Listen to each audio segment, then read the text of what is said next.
I want to take a moment and acknowledge and recognize our former Vice President of the board and also member of the same chapter.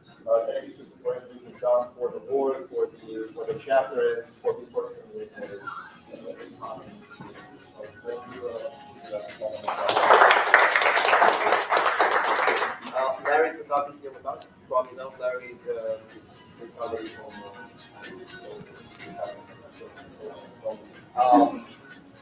Before we start this, one of the things that's in front of us, I believe, is a key chapter is members engagement, and members retention.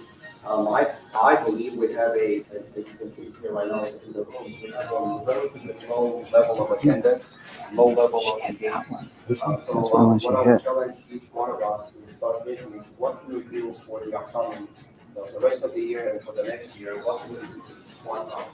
And keep it up. Everyone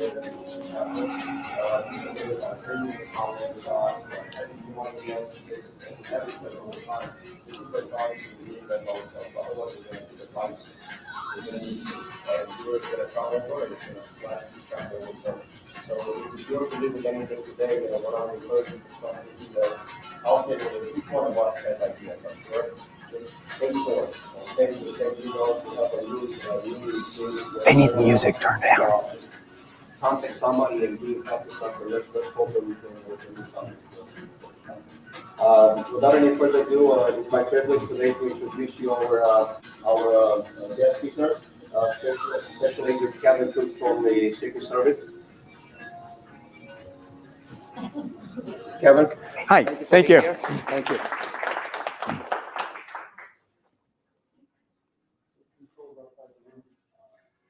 Good morning. Thank you for having me. Every year, my wife and I, we take our children and we go on vacation. And then we also take a vacation of our own because we need to get away, right? So last year, obviously, everything was thrown into a tailspin. We couldn't go as a family because we would be exposing everybody with our children. And it was really hard for us because the built-in babysitters, aka grandparents, they were holed up at home, wiping down groceries with Clorox wipes as they would come to the door. So we were kind of stuck. And so my wife, being a reasonable person, as most women are, she's like, well, why don't we take separate vacations? I'll go with one of my friends. We'll take a road trip and we'll go to a resort and spa for a week. And then you can take your own vacation. I said, sounds reasonable to me. She goes, what are you going to do? Oh, I think I'll go to Cozumel and go scuba diving. What? Yeah, because we like to be a little bit more complicated. And so that's what I did. And of course, my work was a little questionable about my behavior. But at the end of the day, everything was fine. It was actually a great trip. The resort was like 25% capacity, and the dive boat was literally like 2% capacity, me and the dive master. So it was great. Now, I got into diving quite a few years ago. My job has afforded me the opportunities to travel all over the world. So quite a few years ago, I found myself in Sharm el-Sheikh, Egypt, snorkeling in the Red Sea.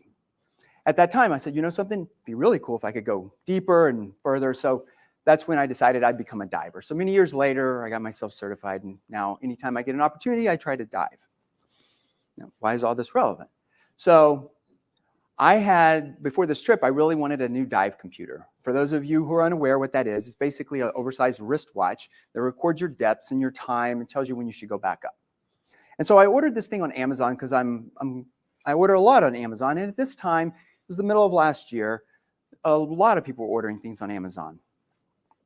And so I'd ordered this dive computer. It was supposed to come in 2 days prior to my trip, my departure. So I was really pumped about it. At the same time, I was very busy working from home. I was in our operations section. So I was doing logistics for a lot of our agents that travel around the country and had a lot of late nights. It was a bit stressful. On one such night, I'm sitting there at my desk. So in my home office, I have my work computer, second monitor, personal computer, second monitor. And I'm working late. All of a sudden, my personal computer goes off. It dings. It's an email from Amazon. Guess what it says? Orders canceled. I jumped up. I was about to throw off my computer off the screen. I was so angry right at that moment. I sit down and I start typing away. It says, click here for more information. And click, please log in. I start logging in. About halfway through typing in my username, I kind of went like this. My username auto-populates. I order a lot on Amazon. So I'm sitting there, I go, I train people on how not to do this. And here I am about to do that very thing. So I scrolled down a little bit. I said, well, what is actually canceled on this Amazon order? Because I went to the top and realized on the address bar it's not Amazon. So I scrolled down. Apparently, I had ordered women's lingerie and hot pink nail polish. Now, I did not do that on this day. So I did what any reasonable person would do. I delete, never to be spoken of again. No one will ever know this happened. So I confide this in a colleague, and he goes, oh, you've got to tell everybody. I say, absolutely not. No one will ever know about this. He goes, no, you're the expert. You train everyone on how not to do this. And there you go. You just about fell for your own tricks. So I decided he's right. So I should tell you how this almost happened to me. And I need you to understand like the psychology. Now, did this person know I was going on a trip and expecting something? No, because then he would have had my dive computer on there, right? It's just a simple, but what was going on is a lot of people were ordering on Amazon. So that wasn't an anomaly. So understand, I tell this story to explain a lot of times there's things going on in someone's life that you may not realize can make them more susceptible to being a victim in even a simple operation like this. More or less, I was speaking to some of the people about spear phishing and where we really dwell on your ego, right? So let's turn this. So not going to work now. Cool. So a little about me right quick, for those of you who don't know. So I've been in the Secret Service for 23 years. Prior to that, I was a Houston police officer. During my time in the service, I've been in the Houston field office, Washington field office, Presidential Protective Division, and in the Austin office. So I've been around for a minute, and I give these stories. I like to explain because a lot of people go, "Why are you here exactly?" Usually, like, I thought you guys protect the president. So I give a quick history lesson for those of you who don't know. So the United States Secret Service was formed in 1865. One of the last things President Lincoln did prior to his assassination, actually signed it on the day he was shot. And it created a new branch under the Department of Treasury in order to combat counterfeit currency, which made up 1/3 of the currency in circulation at the end of the Civil War. Now, that was basically the financial infrastructure of the United States. We had this fiat currency. That's what we protected. To this day, our mission has not changed. We still protect the financial infrastructure of the United States. But that financial infrastructure has changed.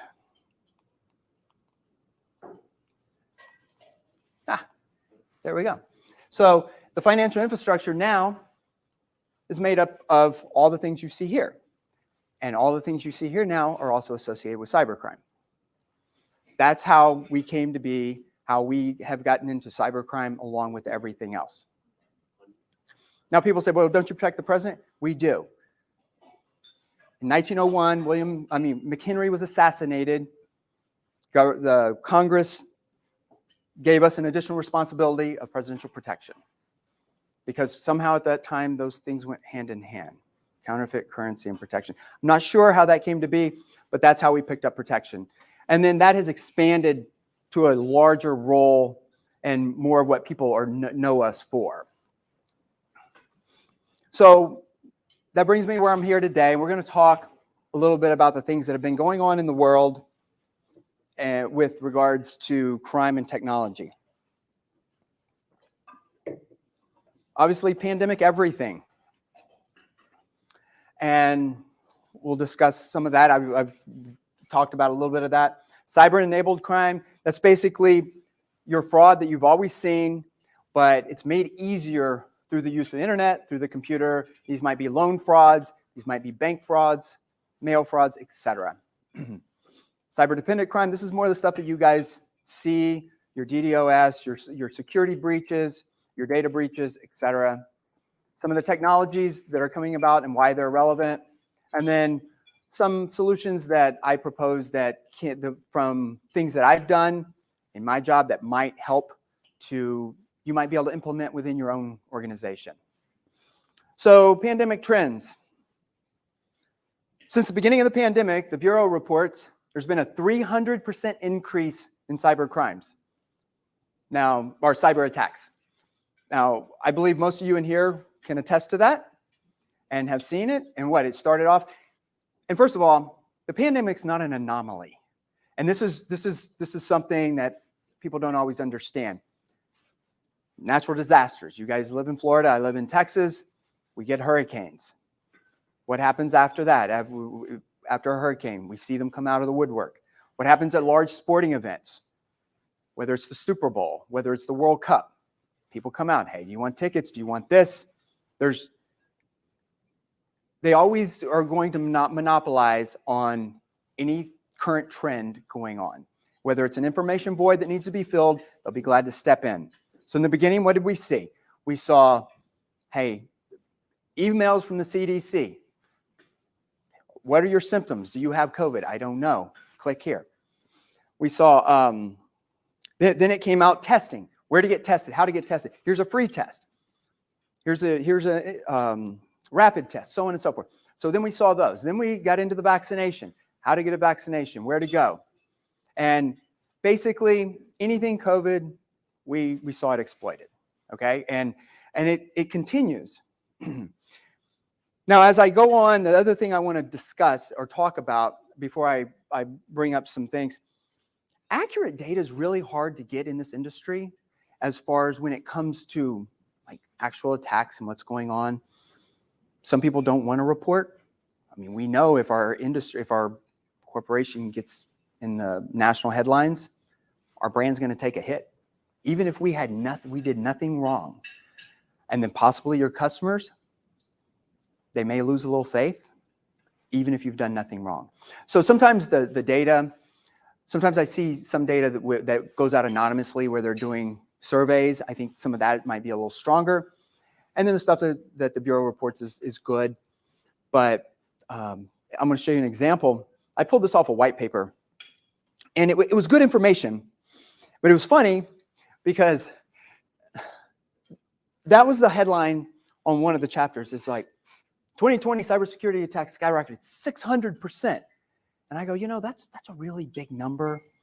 And where do we start? So I pull the source and I look at it, and this was a snapshot of 1 month. It's just not focused like that. And the snapshot was from February 2020 to March of 2020. Well, in February 2020, we just started talking about COVID. In March, we'd shut down. So granted, we had massive difference. It would be nice if they pointed that out, but that's okay. Same thing over here, 18 million malware and phishing emails. That was actually the Google cyber analysis group blocking 18 million COVID-related emails per day in March of 2020. Now, obviously, we know a few were getting through, but that's a lot. So what else has come about? I think this is the big one. Anyone in the room had to deal with home office? Okay. So what are some of the threats? What are some of the problems? 80% of corporations allowed employees to utilize home computers to work from home. The problem was 70% lack the appropriate security protocols. These are some of the things I was talking with some individuals earlier. When we talk about legacy systems, or we talk about like old routers that haven't been updated or have the admin password, etc. When do you think the average American replaces a router, a modem, or a computer? When it gets hit by lightning. My house got hit by a lightning. I had to replace everything. It's terrible. When Netflix won't stream on 3 devices at the same time, and you have children at home, or your child is, or maybe you are online gamer, and your guy's lagging, it's time to update something. right? And when does that home computer get updated? Well, it only takes 15 minutes to boot right now, but when it goes to 20, I'm going to update that sucker. You laugh. Am I wrong? How many people do you know that that's basically their mindset? And the other thing, does anyone know what happened on January 14th of 2001? I'm sorry, 2021. Microsoft decided to stop providing updates to Windows 7. Now, does anyone know what one of the most popular operating systems in home computers in the United States is? Windows 7. Think that might be an issue? Perhaps. The other thing was the rapid shift to cloud computing. Now, as I talked to people around the country, what I found is they said, listen, we had a budget and we were moving towards that way. Like that was in our budget for the future, but we had to update our server system and our other enterprise systems in order to support the improved technology with the cloud, with the cloud computing. But what happened is our CEOs came to us and said, I need my people to be able to work from home tomorrow. I'll accept the risk, whatever that is, to start off, because the other risk is my business goes out of business. So what happened is a lot of companies pushed out cloud computing before they were ready. They still had the legacy systems back at the office, their enterprise systems. And this is how that operated. A few of the major security breaches that we're seeing were from end users with inappropriate security settings set up. And not that they weren't there, they just didn't have them set up appropriately. And of course, we have the Internet of Things, right? Go back 10 years. About 10 years ago, the Apple iPad came out. Prior to that, the average person probably had a cell phone, a computer, and maybe if you were an online gamer, you might have been connected there. Outside of that, there wasn't a whole lot else connected. What's connected now? Everything from your doorbell to the backyard to the pool and everything in between. Do all those devices have the same security? Bryce Austin has become a good friend since actually Larry introduced me to him. And Bryce was a senior security professional at Target when Target was breached. Did they come through Target's front door? Exactly. You think the HVAC company had the same deep pockets as Target had to provide that kind of security? No. So we're going to take the easiest route. So you don't think that's a thought process when this is going, these kind of things are going on? We hear about this in the news, it seems like every day. New ransomware attack. So this was a study, random 5,000 IT managers. It seems like a really high number, with 51% said they were hit with ransomware, but I don't know. So 51%. So 56% got their data back via backups. Okay, we did it the right way, right? 26 got their data back by paying the ransom. Now, do you really think the data was in the same shape when they got it back as it was before it was encrypted? Think it was probably some corruption in there somewhere? Probably.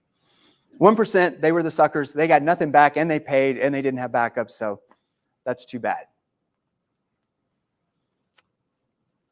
Since the beginning of 2021, we've seen a 59% increase. 2/3 of ransomware attacks have been through RDP attacks, remote desktop protocols.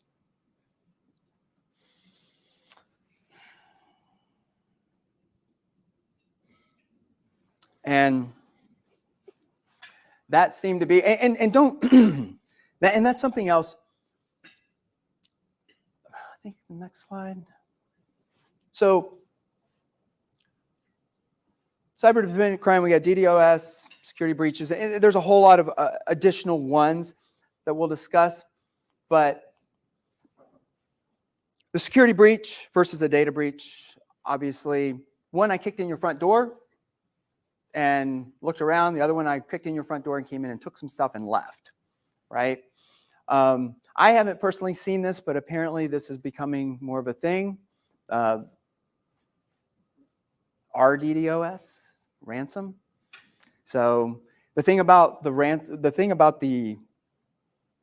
DDoS, apparently they've become a lot easier.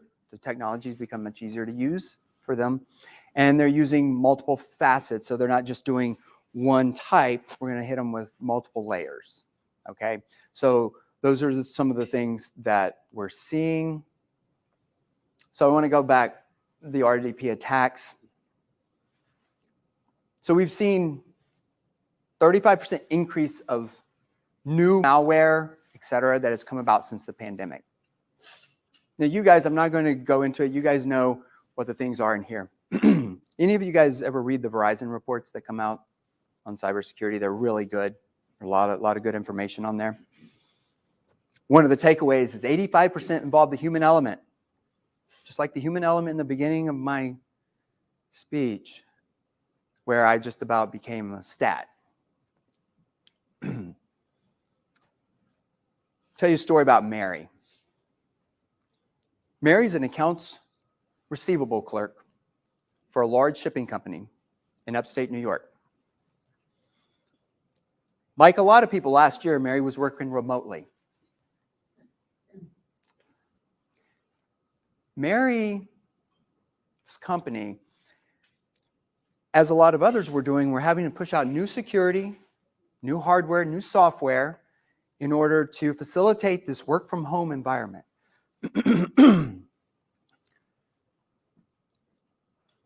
They hired contractors to assist in a lot of these endeavors. They made one major mistake.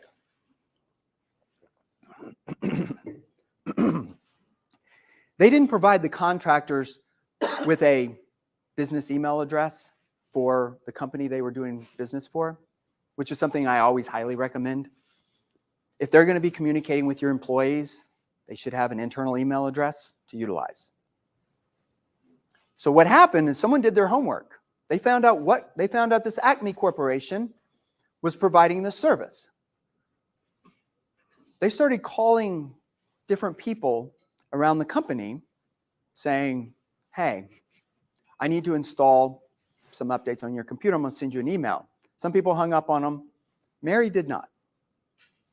Mary took the phone call, and they said, we're going to send you an email, and I'm going to walk you through these updates that we need to do.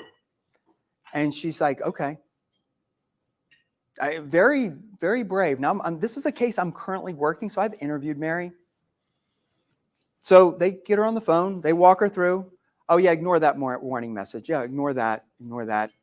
How many times have we done that as professionals, that we're putting something out and we condition people to ignore warning messages sometimes? She didn't think twice about it. Cool. So fast forward, we don't really think anything's happened. But what has happened is they've garnered invoice data from a lot of the people that owe money to Mary's company. So what do? What would anyone do? I'm going to spoof Mary's email address and demand payment to a new account. Oh, and what's my guise going to be? Our company was hacked. So we had to change our bank account, and we can no longer accept wires or checks. We can now only accept ACH transactions. And I needed to go to this new bank. By the way, your invoice is overdue. Please pay us now. And I saw the internal communications so 3 companies bought it hook, line, and sinker. Okay, I don't know how many they sent out. I know out of 3 companies, there was over $3.5 million loss. So 3 companies bought it hook, line, and sinker. And the funny thing is I saw the internal email communications going back and forth between some of the accounts payable clerks at these companies. And they're like, she's being a POA. And I've never seen anything like this. Why is she acting like this? I'm going to bring up something right now that I told someone earlier. This is my term. It's called human factor authentication. If something doesn't seem right, pick up a phone. I know it's scary, guys. I know phone, it's this weird thing. You push a button and you pick it up and there's a voice on the other end. It's a very frightening thing for people, especially if they get an email from the CEO telling them to go buy $10,000 worth of Starbucks cards to give out to the company. But that happens and people will not do it. verify. Anyway, something else was going on. Mary's also going through a divorce. Mary's mother was also in the hospital with COVID. You think that at the time, this was the first thing on her mind? Her bandwidth might have been taxed. I like to use the term bandwidth because we have a limited amount. If you think of a fiber optics line, there's a limited amount there, right? Like if we have a massive file going through that's taking up everything, and you have some other little one trying to get through, it might get clogged up. If you got all that else going on in your head, do you think that the first thing on her mind is security for the company at this point? Probably not. Did these people that hit her know that? Probably not. But what was going on? We were in the middle of a pandemic. Everyone was a little stressed about everything. So and the funny thing is Mary's company, they're not out any money. It's all the other companies that got hit. Mary's company is claiming we didn't do anything wrong. And I'm not saying who's at fault or not, but Did they have cybersecurity? I don't know. So that's those are the questions.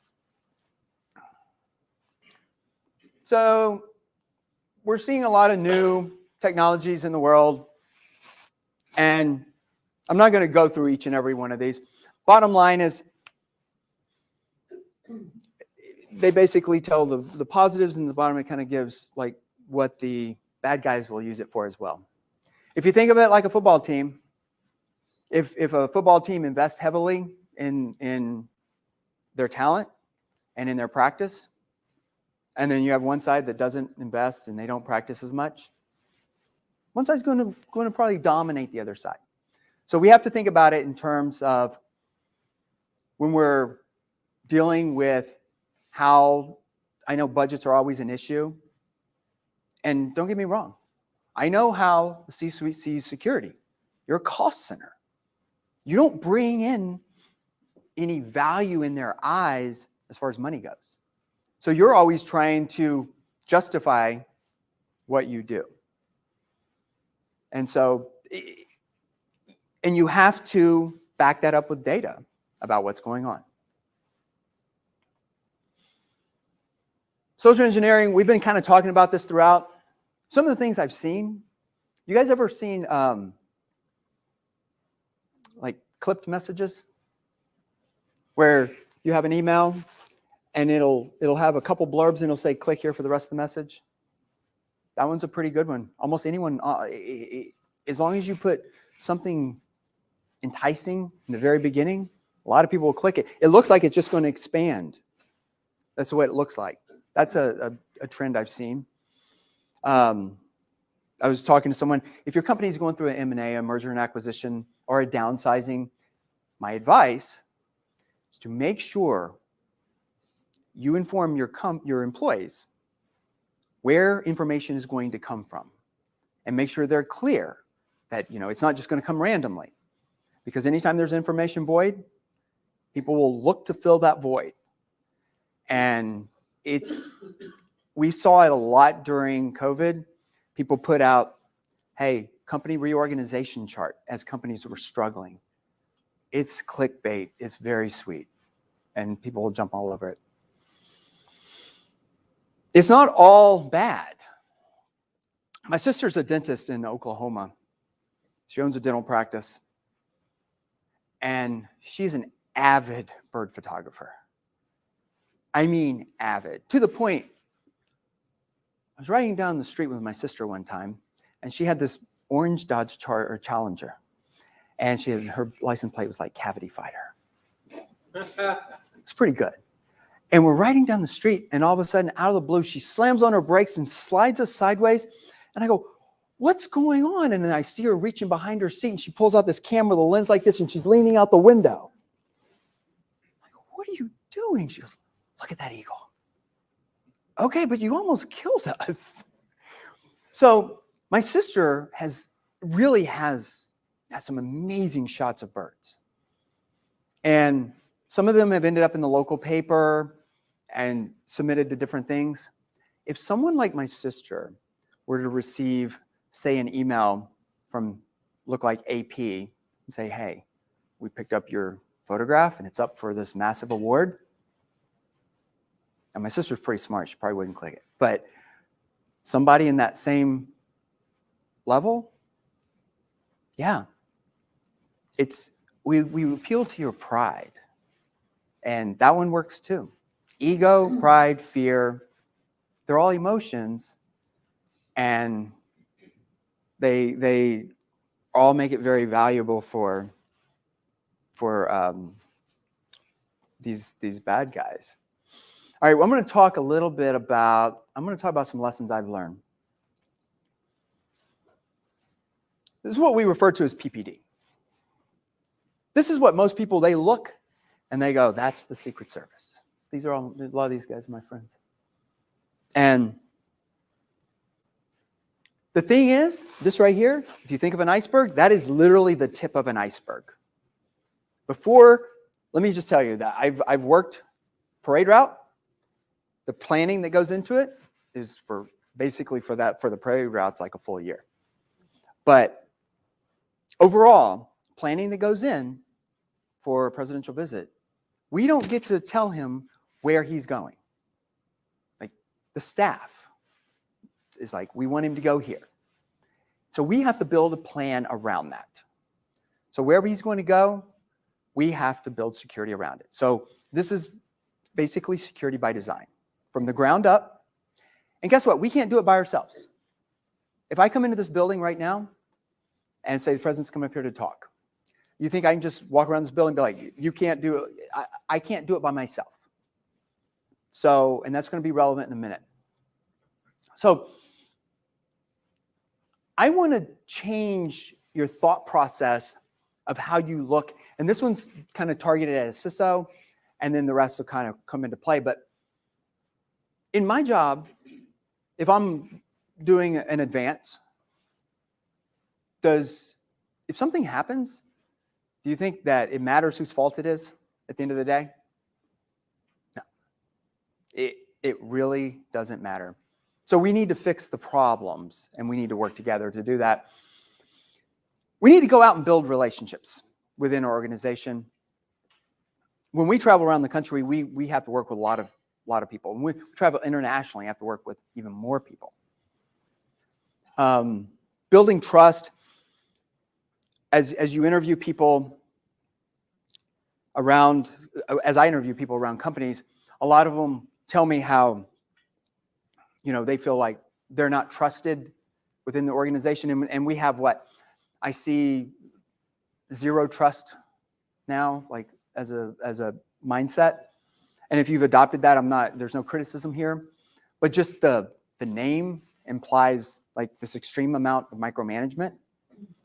And there's been studies that have shown micromanagement creates kind of the same feelings as battered women syndrome. And that creates this undue level of stress within an organization. So I think trying to let your employees know that, hey, you're a target. It's important that you understand, like, they're going to target you. This is something that's done to us. We're told in the beginning that, we're a target for foreign intelligence or what have you. Like, we're giving that kind of training. And I think employees need to understand, like, maybe reward good behavior as opposed to punishing bad. And of course, reactive. Our guys that go out, we're proactive. That's what our advanced team does. We go out in advance, and you're proactive. So if we're being reactive, then something's went wrong. And that's not our goal, is to be reactive.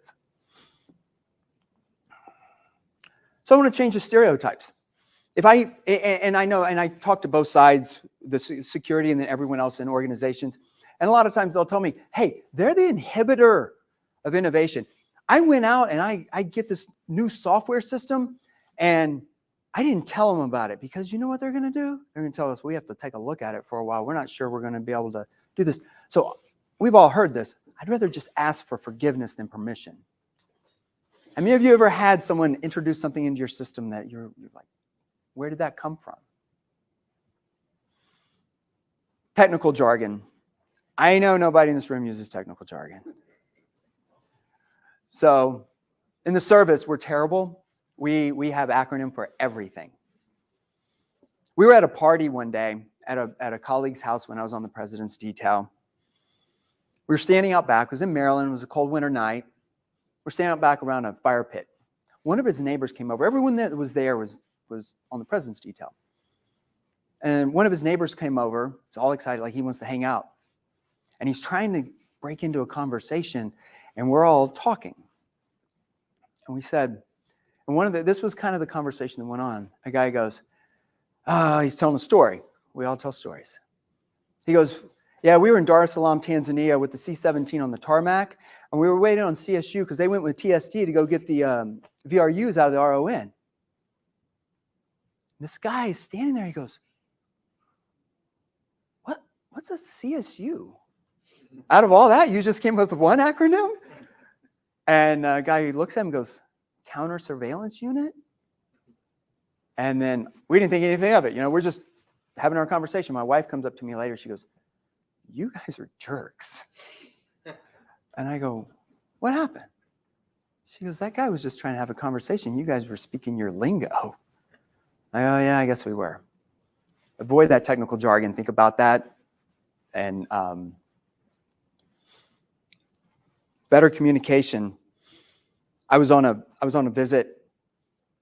So President Bush was going to Honolulu, the Hickam Air Force Base. Now, back in those days, we didn't get many trips to Hawaii. It just didn't really happen. Under Obama, he went every Christmas. So there was a lot of trips to Hawaii. So I fell on the sword and I volunteered to go ahead and take that because I know a lot of people didn't want to go. And I'm working this event at the Hickam Officers Club on Hickam Air Force Base. And I'm working with this young lady. You'll find a lot of the staffers that do these advances are young. They're either right out of college or some of them are still in college and helping out. And so we're working this event. And so from the get-go, from the very beginning, we work together. She's like, I want him to do this, this, and this. I'm like, okay, and build a plan around that. Everything's great. Every day we have these meetings. At the end of the night, everyone has we have a countdown meeting for everybody. Right down, we get to the final countdown meeting. And she goes, she stands up and she gives her spiel. And she's got a PowerPoint. And I stood up, I went, what, excuse me, when did that change? And she laughs and she goes, oh, that changed last night. I hold up my cell phone and I go, was this broken?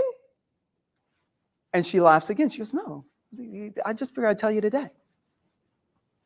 I go, everything I've put forward is wrong. It all has to be changed. And so her and I have a heart-to-heart. I did. Apparently I made her cry. It wasn't my intention. I was very upset. Later on, we worked together many times in the future. She gave me information overload, never kept anything back, and always reminded me how I made her cry. And then every time she'd meet someone, yeah, this is the agent. This is the one. Be careful. He'll make you cry. Okay. Better communication, collaboration. This is the same thing I'm talking about. I mean, what's the harm in assigning someone from your group, hey, marketing is developing some new products. Sales is developing some new products. How about we have a liaison that works with them? Let them know from the get-go, if you guys are thinking about something, how about you bring us in from the ground floor so we can build this together? And it goes back to building that trust that they know that you're not just going to nix it and go above their head and be like, we can't, absolutely won't be compatible.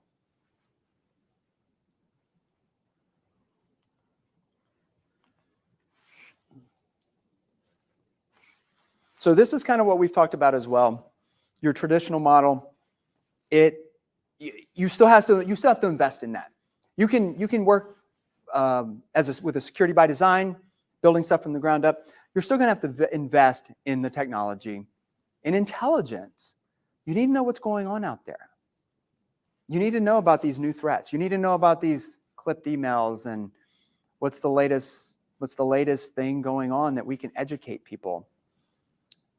And in innovation. And you have to be able to articulate these items to your C-suite or to whomever has the purse strings. Those are important things. So I'm going to leave you with a story. A few months ago, I get a phone call from a bank investigator. And he goes, you might want to take a look at this. There's something really fishy. I go, okay, tell me what's going on. Well, we have a title company. He banks at our bank. And for purchase of one property, he's received like 20 wire transfers. And I go, is it like a crowdfunding source or something? He goes, we have no idea, but we do know that one woman asked for her money back because she said she was dating Billy Joel online and that Billy Joel was going through a divorce and had asked her for some money because his money was tied up. And after thinking about it a little while, she thought, maybe this isn't Billy Joel. So she got her money back, but the rest of this just looks fishy. I said, I agree with you. So I get into this case and I start pulling these wire transfers and looking. I start contacting all these people. Every one of their stories is basically the same. Oh yeah, that's my boyfriend. That's my girlfriend. That's my fiance. We met online. And so tell me about the money you've been sending. Oh, this was for that. This one was for, he's a Red Cross worker in Puerto Rico after the hurricane. And this one was doing some drilling over in Africa and helping out, and his drill bit broke and he needed a lot of money for it. And this one, and the stories go on and on. And they're like a fiction novel. And then I run across this one lady. She's like 65 years old in San Francisco. And it took me no less than 8 phone calls to get her to call me back. And I'd left her messages. And we get to talking. So she told me that she's in love with a guy. And I said, he's a fraud. And she goes, well, that's what he told me you were going to say. Come to find out, every man and woman I spoke to all called the fraudsters and told them about me.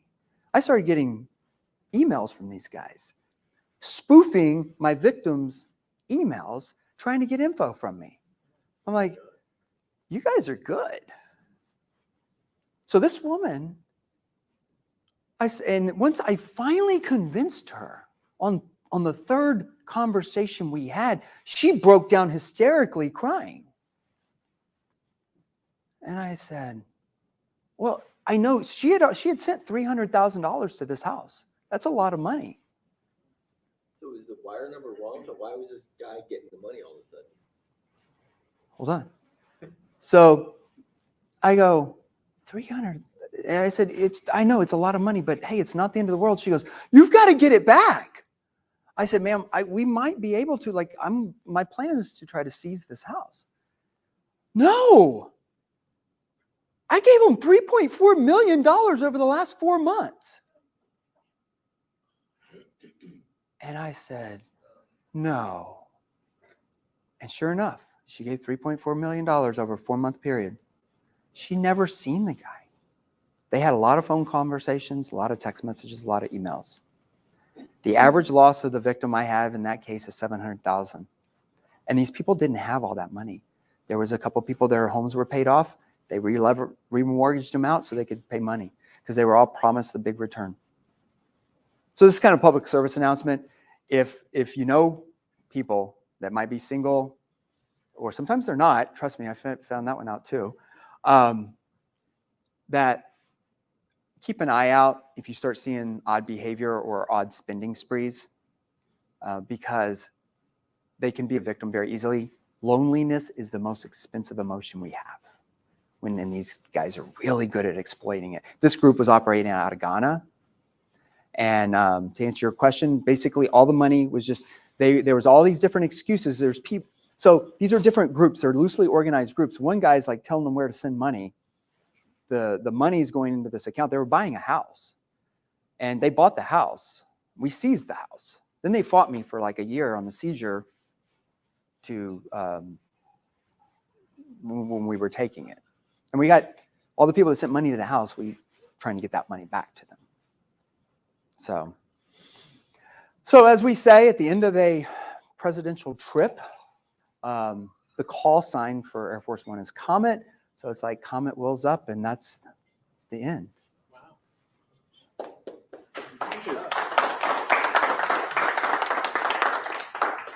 Kevin, so secretly I'm dating J-Lo online. I don't know if that's a problem, we could talk after, but I will ask you this. I want to say, Joffrey Khalid did say online, thanks for sharing, very timely topics, enjoyed the great presentation, great information, Kevin. Go. Great, thank you. Anyone have any questions? I do actually. Are you seeing more uptick for hacks on, say, iPhones? Because I've ran into some people in my industry who are now receiving spam or phishing text messages. Yeah, oh yeah. Hey, your phone bill was credited. Click on this. Oh yeah. Okay. We see a lot of that actually. Did anyone else get the census text on their phone? Right? Now, that one might be legit because I also got an email, but I'm not clicking anything that comes on my phone or my email, especially if it says the U.S. government, we're here to help. I don't trust nobody for nothing. Like, I got a call one time from my bank saying they detected fraud in my account. I said, thank you very much. And I hung up and I called the number back on the back of the credit card. Yes, that's a very common one.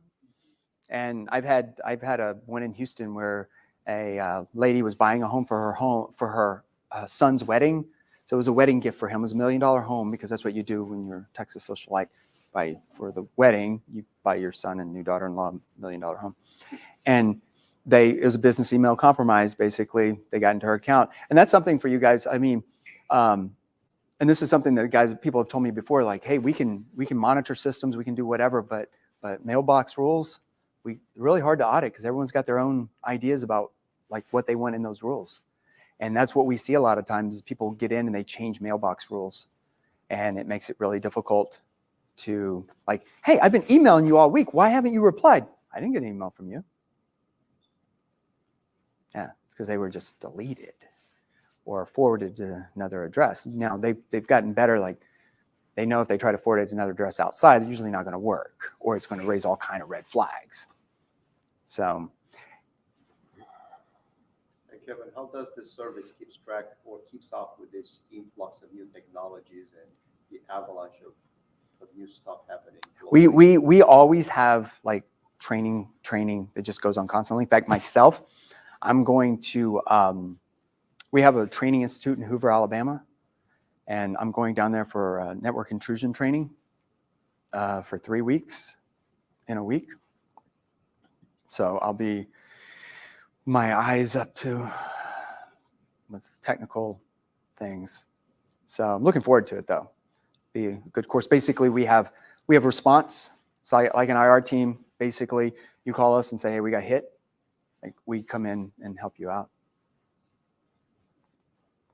So when you were telling the story before about when you clicked on that Amazon email, was your computer compromised just by No. clicking on? Nope, it was one of these things. So what we've seen is that a lot of that is a good question because that was my first thought. Like I've already screwed up. Nope, it was literally just trying to get my login data, which is one of the most common things that they look for. So it's probably a relatively simple group. Like I just want your login data. And you remember back in the day before, like you've probably seen some of the articles where, hey, someone got my fill in the blank, whether it's Apple ID, Amazon, and based on getting one, they were able to go across all these different spectrums and get everything. Multi-factor authentication has helped with a lot of that. And I'm still amazed at how many people will not activate it in certain areas. And I believe that if you guys ever read the book Nudge, it's like we try to nudge people. Like we give them the best option in the beginning, and if they want to opt out of something, then we make them, they have to actually take physical action. Because if you give them the option, like, hey, we're not going to turn on multi-factor. If you want to opt in, you can. People are lazy. They're not going to opt into things, but they will. And so they usually won't opt out either once they get to using it, right? Kevin, I got a question I'm sorry. Paul. No, go ahead. But last year, last night we were talking about sometimes the biggest risk is, the IT guys kind of know what they're supposed to be doing, right? But the biggest risk is Joe from marketing or Patty from accounting, and so last year when we had our podcast, we were talking about working from home, being remote, everyone, teaching them how to use the VPN and not clicking on things. But what we find is sometimes, you leave your computer on, you go grab lunch downstairs and, the kids are home or something and they go check Gmail or something. And now they click on something that they're not supposed to, and you were logged into the VPN. So with everyone still kind of being hybrid remote and stuff, how do we continually teach the weakest link in each organization, which is the employees, to constantly remember, hey, you gotta be vigilant about this? Well, that goes back to, I think that it's a continuing education. And I also think that it cannot just be wrote like hey, we're going to take this every year. You have to take your cybersecurity training. Like just click, click, click, click. Like it needs to be a little bit more interactive, something more like this, to where you have someone come in and explain, listen, you guys are all targets. And if you can take basic hygiene as far as your computers go, you can help us greatly. And you're not even talking about like the individual clicking it, but I mean, we look at insider threat programs, right? And you have two types of insider threats. You have the guy who's looking to do the company harm, and this guy probably didn't start with the company looking to do him harm. Like we could have been looking at this guy and understanding that, hey, if we'd have monitored his behavior a little bit, we'd see that he spent 3/4 of the day for the last 3 weeks on job sites. Or financial aid sites, like like he's possibly in financial distress. But the vast majority are unwitting insider threats. The guy that clicks the wrong link. And I mean, obviously the filters are a lot better than they once were, but everyone still occasionally gets an email that makes you wonder. And so, but my answer to that is really continuing education. And it's got to be ongoing. It can't just be, hey, and you need to see examples, and you need to let people know that, and this is kind of goes back to like working with human resources. Like, you need to let people know that you care. Like, hey, instead of, hey, if you see something, tell somebody. Maybe it's, hey, we're here for you. We know things can be, like life can be complicated. We don't ever know what's going on in any one person's life. And I know that's not a technical solution. But the problem is, it's a behavioral problem. It's not a technical problem. And that's an emotional problem. And it goes back, and every individual has something going on. Everybody.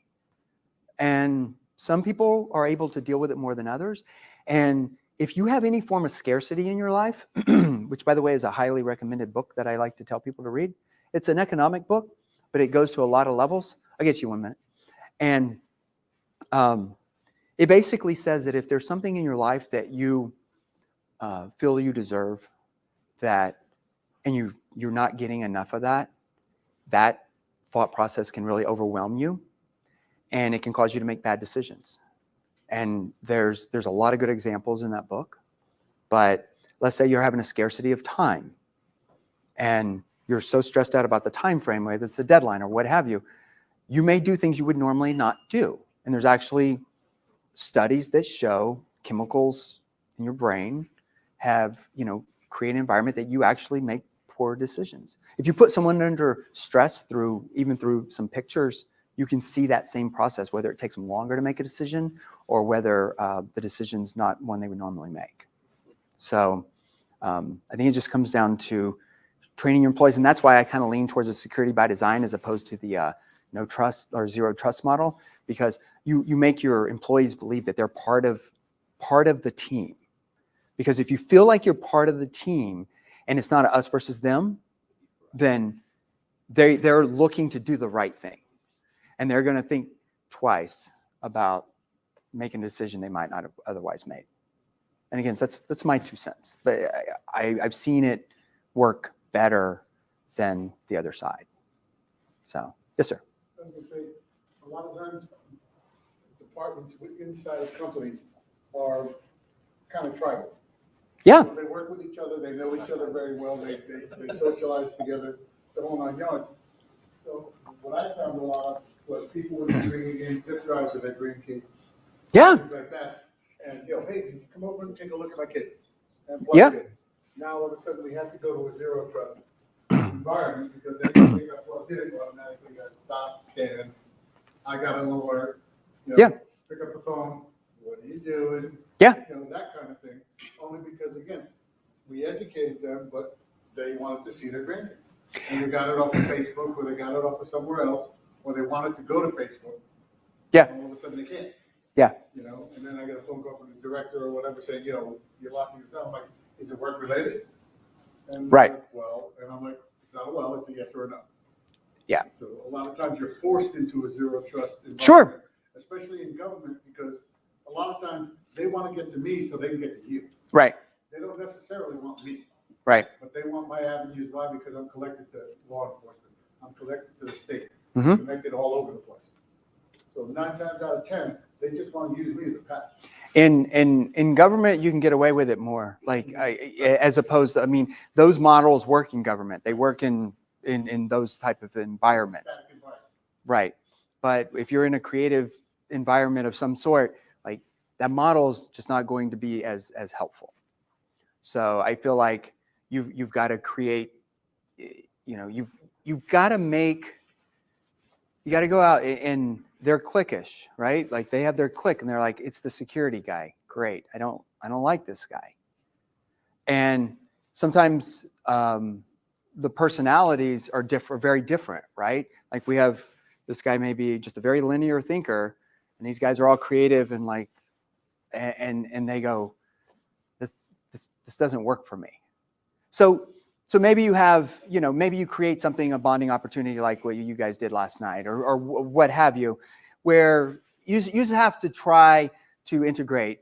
And if they just trust you to know that you're actually there to try to facilitate the technology or what have you, and you're not there just to to stop it, and they can trust you, then maybe if you just have one guy from one of the other departments that goes, call Kevin. I know those other guys, but call Kevin. He seems to be a little more understanding about what we're trying to do. Doing lunch and learn. Food works. Great. Free food works. Because I imagine a lot of what you're trying to also do by building that trust is when they make a mistake, they don't try to cover it up and hide it. Yeah. And they come to you right away. So whatever damage has been done can be limited or stopped. Right. You might click on something, and if they're embarrassed, they're going to hide. Yeah. But if they have a relationship with you, they're going to go, hey, Kevin, I did this. Right. Please help. And I think that, that goes back to, hey, let's reward good behavior. Let's, whatever that looks like, whether that's a red team exercise and like everyone was successful and, we didn't have any problems, and hey, we bought, everyone, we're having lunch on us today or what have you.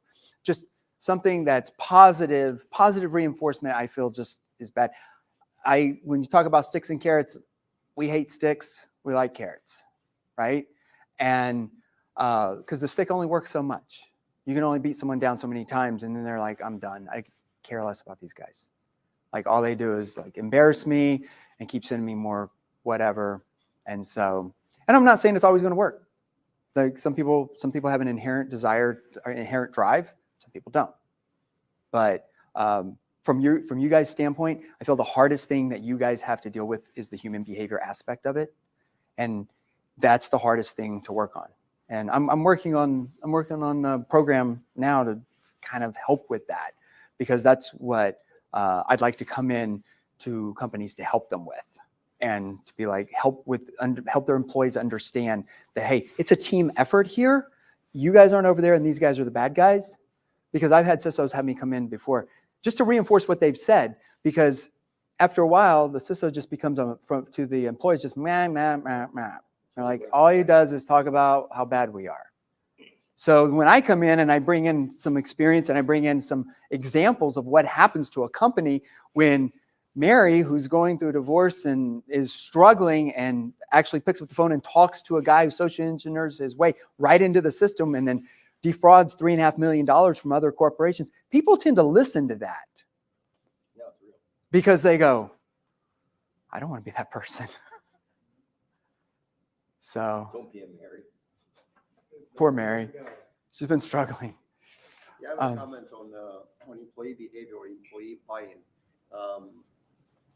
Most of the time, employees are against a classic example rolling out MFA, multi-factor authentication. I know. They all struggle and they all fight the idea of MFA. Yet, if you tell them you have MFA for your bank, Right. so if you protect your assets with the MFA, why would you not protect the company with the MFA, right? I think Right. it's just a simple correlation between personal and professional. Right. Well, I think in the beginning, MFA was like, people thought, this is terrible. It's going to take me an extra second. Or I mean, I think iOS did a great job when they put on there that, if you get a MFA text, it pops up, you just click it. People are like, oh, I can do that. But don't make me type in that number. I can't remember that. It's too long. In the times too when it like does it repeatedly over and over, and if it's written poorly, Yeah. it aggravates the end user, then it's really bad. But if it's quick and smooth, Yeah, and even for me, like I have it on a lot of different financial accounts, and most of the time it's like that, and I'm terrible. Like, it didn't come through. It's been 10 seconds. What? I'm doing it again. It says give it 5 minutes, but I'm impatient, and that's the problem. We're impatient. We get conditioned to click. Yes, and we're conditioned to click, and after a while, the problem is that this is why I warn technical guys, hey, if you guys do a lot of things where you have users go through and like, hey, just click, ignore that warning message, ignore. Understand you're conditioning them. And they're like, oh, last time, I mean, if something's really wrong, they'll catch it, right? Click. So, I've had people tell me that. Yeah. What are the steps you take people through? Because I've had these conversations with my parents about, they're getting the scam, someone's calling them. My thing is I always, call the person back. Yeah. But still there could be issues with that as well. What's Sure. the kind of best advice for So especially the older generation? yeah, and the older generation or the most I can't even say it right now, susceptible to those types of scams. They still have those weird things that you pick up with the curly line that you can talk on. And so people still have those.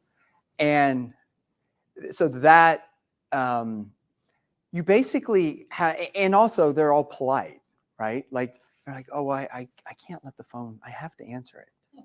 No, just let it go. I can't. Okay, just hang up on them. We know now it's a recording. Just hang up. No, I have to hear what they're going to say. So it's very hard. And you have to, it's almost like, especially the older they get, it's almost like dealing with a child over again. And this technology terrifies them. And they easily fall prey. So you just have to walk them through almost like you would a child. Like, these people that are calling you are not out for your best interest. They're not your friend. They're not going to help you. They're going to take your money. I went to this house a while back.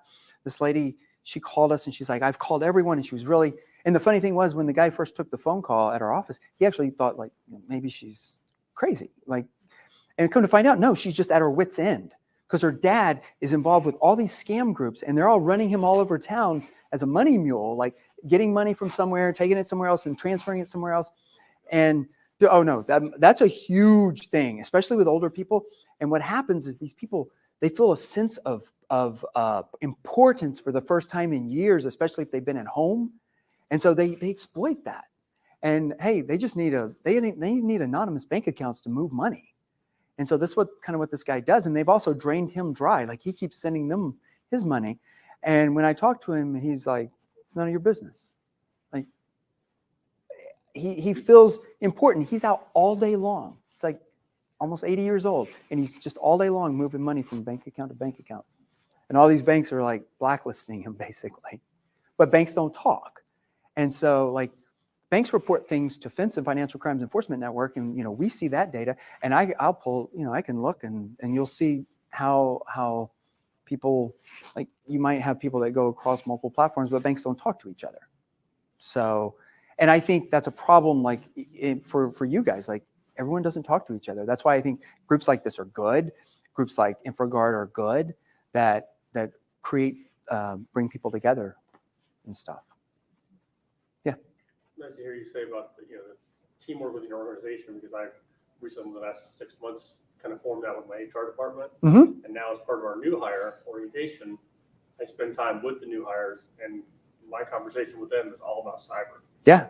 Teaching them all that. And I'm amazed at the people that, when I mention the word ransomware, they're like, "What's that?" I'm like, "You've not heard of that?" I'm like, "No." And it's just, it's. Well, so everyone has their news sources. A lot of people's news sources, like BuzzFeed, right? Or what have you. So it's like, what, did you see whatever? No, but you know what character I am on Harry Potter? Well, it's funny because the majority of the ones that I'm hearing that say that they don't know what it is the under 30 crowd. Yeah.